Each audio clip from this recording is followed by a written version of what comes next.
voudrais vous dire maintenant, tiens, en un mot, si vous le retenez, vous avez retenu l'essentiel, c'est le mot détermination.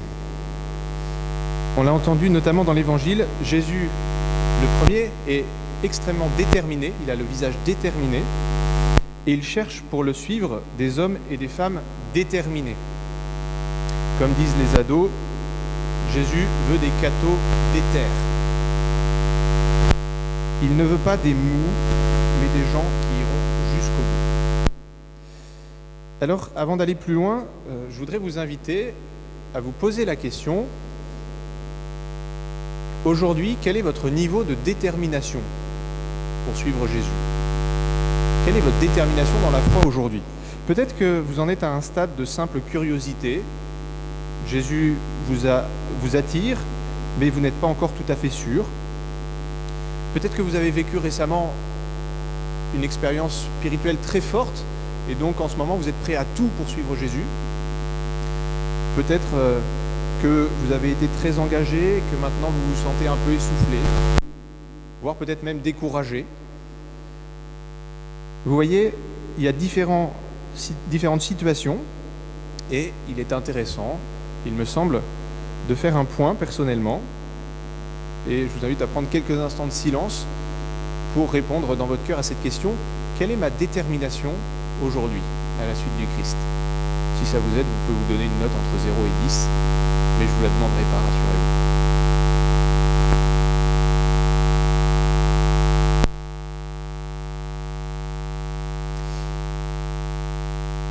Alors justement, le but maintenant, ce que je voudrais, c'est vous donner des éléments pour être plus déterminé. Pour passer d'un niveau de détermination de 3 à 4, ou alors de 7 à 9, je ne sais pas, suivant là où vous en êtes. Pour cela, dans un premier temps, je vais insister sur le fait que vous êtes capable d'une vraie détermination. Vous êtes capable d'aller jusqu'au bout avec Jésus. Et ensuite, dans une deuxième partie, on verra 4 pièges à éviter justement si on veut être vraiment déterminé. Donc premièrement, vous êtes capable d'aller jusqu'au bout. C'est hyper important de le dire, de le redire, de le re-redire et de l'entendre parce que le démon, lui, il veut vous faire croire l'inverse. Il veut vous rendre persuadé que vous n'arriverez pas à aller jusqu'au bout avec Jésus. Pourquoi ? Eh bien parce qu'il a peur que vous fassiez des choses extraordinaires. Le démon a peur que vous fassiez des conversions. Il a peur que vous soyez heureux et que vous rendiez les autres heureux. Donc, comme vous êtes déjà là dans l'Église, il ne peut pas vous empêcher complètement de suivre Jésus, mais ce qu'il va faire, c'est tout tenter pour vous empêcher d'être réellement déterminé. Il va essayer de vous freiner au maximum. Attention, ne t'engage pas trop, garde du temps pour toi, pour tes loisirs, pour ta maison, etc., etc. Alors, évidemment, il s'agit de se donner de façon ajustée, équilibrée, mais dans le fond, ça reste une certitude, on est tous faits pour se donner totalement à Jésus. C'est ça qui nous rendra heureux, c'est ça qui nous permettra de vraiment nous déployer. Que l'on soit prêtre, que l'on soit marié, que l'on soit célibataire, on est tous capables de tout donner pour Jésus. Vous êtes capables d'aller jusqu'au bout, de porter des fruits extraordinaires, et en fait le démon a peur de vous, parce que vous êtes capable d'aller jusqu'au bout. Alors c'est vrai que on ne peut quand même pas y arriver tout seul. Et pour cela, il faut d'abord regarder Jésus et réaliser qu'en fait c'est lui le premier qui est parfaitement déterminé. C'est ce qu'on a vu dans l'évangile d'aujourd'hui. Au tout début, on a entendu que Jésus, le visage déterminé, prit la route de Jérusalem. Alors Jésus sait ce qui va se passer à Jérusalem, il n'est pas naïf, il sait qu'il va être trahi, qu'il va être jugé, qu'il va être condamné et qu'il va mourir. Et évidemment, comme vous et moi, Jésus n'a pas envie de souffrir. Mais ce qu'il veut au plus profond de lui, en fait, c'est notre salut. Et c'est pour ça qu'il prend la route de Jérusalem, le visage déterminé. Et cette expression, le visage déterminé, renvoie à un passage de l'Ancien Testament dans le livre du prophète Isaïe qui dit « Le Seigneur mon Dieu vient à mon secours, c'est pourquoi je ne suis pas atteint par les outrages, c'est pourquoi j'ai rendu ma face dure comme pierre. Je sais que je ne serai pas confondu. » Vous voyez, Jésus qui connaît par cœur quasiment l'Ancien Testament, il a cette parole d'Isaïe en tête, et c'est ce qu'il est en train de vivre. Et son visage manifeste cette détermination totale, parfaite. Jésus ira jusqu'au bout. On peut également penser peut-être à cette parole dans l'évangile de Saint Jean, au moment du lavement des pieds, vous savez, quand on nous dit « Jésus, ayant aimé les siens qui étaient dans le monde, les aima jusqu'au bout ». Jésus est le premier qui est parfaitement déterminé. Et ensuite, il nous appelle à entrer dans cette même détermination pour combattre avec lui. Il y a une scène du film Le Seigneur des Anneaux que je trouve assez exceptionnelle. C'est à la fin, quand Aragorn, le roi, a rassemblé les dernières troupes qui lui restent pour attaquer le Mordor, le royaume de l'ennemi, afin de faire diversion. Ils savent qu'ils n'ont quasiment aucune chance de s'en sortir. Et donc, tous ces soldats sont terrorisés. Ils sont ils baissent les yeux, ils reculent. Et à ce moment-là, Aragorn, qui est le seul à garder de la détermination, va prendre la parole et il va leur transmettre sa force, sa détermination, son feu. Et j'ai envie de vous lire son discours. C'est court, mais on sent dans les paroles toute cette détermination. « Fils du Gondor et du Rohan, mes frères, je lis dans vos yeux la même peur qui pourrait saisir mon cœur. Un jour peut venir où le courage des hommes faillira, où nous abandonnerons nos amis et briserons tout lien. Mais ce jour n'est pas arrivé. Ce sera l'heure des loups et des boucliers fracassés lorsque l'âge des hommes s'effondrera, mais ce jour n'est pas arrivé. Aujourd'hui, nous combattrons. Pour tout ce qui vous est cher sur cette bonne terre, je vous ordonne de tenir, hommes de l'Ouest. » Et dans le film, le ton est encore plus puissant. J'ose pas trop parce qu'on est dans une église, mais et on voit aussi le regard du roi, qui est un regard extrêmement puissant, déterminé. Et cette détermination va passer du cœur du roi vers le cœur des soldats, qui vont réussir finalement à tenir et remporter la victoire. Bien, vous voyez, par nous-mêmes, on ne peut pas aller jusqu'au bout, parce qu'on n'a pas en nous cette détermination. Mais si on se laisse enseigner par Jésus, parce que notre roi c'est Jésus, vous avez bien compris, si on le regarde lui, eh bien en fait, la détermination qui est dans son cœur passe dans le nôtre, et on peut aller jusqu'au bout.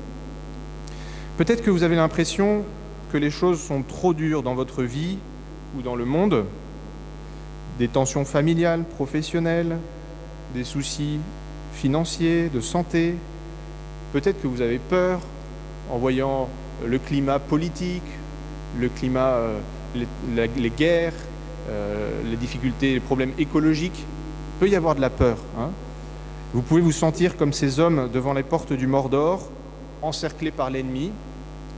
Mais si vous écoutez Jésus, si vous regardez Jésus, eh bien vous retrouverez cette détermination et cette capacité à aller jusqu'au bout. Voilà ce sur quoi je voulais insister pour commencer, parce que c'est fondamental. Vous êtes capable d'aller jusqu'au bout à la suite de Jésus. Alors, il y a quand même quelques pièges à éviter si on veut être vraiment déterminé. Je voudrais en mentionner 4 qui sont soulevés par l'évangile d'aujourd'hui. Le premier piège, c'est la dureté. Dans l'évangile, on a vu que Jacques et Jean sont réprimandés sévèrement par Jésus après avoir suggéré de faire tomber le feu du ciel pour détruire les Samaritains. Ça n'a pas beaucoup plu à Jésus, cette proposition. Pourquoi ? Parce que Jacques et Jean ont l'air déterminés, mais en fait, ce n'est pas de la détermination, c'est de la dureté. Et Jésus montre qu'on ne peut pas imposer le bien par la force. Et ça, les dirigeants des grandes puissances militaires devrait retenir cela. La Russie aujourd'hui pense combattre l'Occident dépravé et l'Occident pense combattre la Russie pour faire régner la démocratie. Donc les deux parties pensent avoir un bien et ils cherchent à l'imposer à l'autre par la force. Vous voyez le résultat. On n'impose pas le bien par la force. La dureté est un piège, c'est une fausse détermination, et Jésus est très clair là-dessus. Le deuxième piège, c'est la naïveté. « Je te suivrai partout où tu iras », dit un des personnages de l'Évangile. Mais il ne se rend pas compte de ce qu'il dit, et Jésus lui remet les pieds sur terre. Donc attention à ne pas se surestimer. Vous connaissez l'histoire dans l'Évangile de Saint Pierre, qui dit à Jésus « Je suis prêt à mourir avec toi ». Et qu'est-ce qui se passe ? Il le renie 3 fois. Donc, la vraie détermination, ce n'est pas non plus de la naïveté. Deuxième piège. Troisième piège, le défaitisme. Laisse les morts enterrer leurs morts. Cette parole de Jésus, elle peut être un peu surprenante, surtout quand on sait qu'il y a le commandement d'honorer ses parents et puis d'enterrer les morts. Alors certains disent que le père de cet homme n'est pas mort du tout et que donc il risque d'attendre indéfiniment et de jamais suivre Jésus. Quoi qu'il en soit, je pense que Jésus nous choque volontairement pour nous faire sortir d'une spirale défaitiste et mortifère. Vous savez, parfois on se complaît dans le négatif, on se rassasie de ce qui est triste, difficile et finalement qui conduit à l'échec, quoi. Il y a quelque chose de paradoxal, de contradictoire, on se complaît dans ce défaitisme et Jésus le dénonce ici. Le pape François a une phrase très forte, il dit « Une des plus sérieuses tentations qui étouffe la ferveur et l'audace est le sens de l'échec qui nous transforme en pessimistes mécontents et déçus au visage assombri. Personne ne peut engager une bataille si auparavant il n'espère pas pleinement la victoire. Celui qui commence sans confiance a perdu d'avance la moitié de la bataille. » Donc vous comprenez, il faut faire attention au piège du défaitisme qui empêche d'être vraiment déterminé. Enfin, quatrième piège, c'est ce que j'appellerais le cœur partagé. Le troisième personnage de l'Évangile dit à Jésus « Je te suivrai, mais laisse-moi d'abord faire mes adieux aux gens de ma maison. » Et Jésus lui répond « Quiconque met la main à la charrue puis regarde en arrière n'est pas fait pour le royaume de Dieu. » Vous voyez, cet homme, il a le cœur partagé, il veut bien suivre Jésus, mais il reste attaché, et en fait, il reste plus attaché à sa famille qu'à Jésus. C'est difficile à entendre, mais c'est le message de l'Évangile. Dieu doit avoir la première place dans votre cœur. Donc, méfions-nous de ce piège du cœur partagé. Je rappelle rapidement les 4 pièges qui empêchent d'être vraiment déterminé: la dureté, la naïveté, le défaitisme et le cœur partagé. Chers amis, Jésus cherche des hommes et des femmes vraiment déterminés pour aller avec lui jusqu'au bout de l'amour et pour porter ainsi des fruits extraordinaires. Est-ce que vous voulez être de cela ?